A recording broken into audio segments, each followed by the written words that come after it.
I had many questions like a lot of people.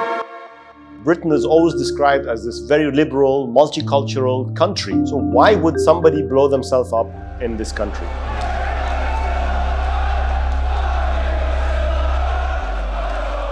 In 2009, I was in the UK to finish my master's degree. And at that time, the 7/7 bombing in London had happened, the attacks, the famous attacks on the metros in London.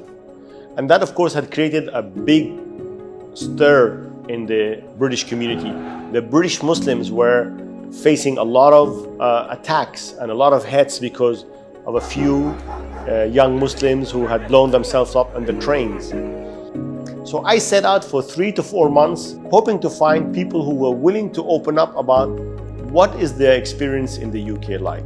With the United States launched a war on what they call terror, but for many Muslims, it was felt as a war on Muslims. And I remember encountering a young man in Birmingham. Out of hundreds of people I approached in the Muslim community, was willing actually to come out and speak about his experience. Why was he, quote unquote, tortured or harassed or even beaten up? Awad, he said, you cannot imagine how many times I've been approached by the local police or by the local secret service. They want me to spy on my community and I refused. And this is the price for it. At that time, it was well known in the UK that a lot of young Muslim men in particular were targeted to help the British service in the so-called war on terror.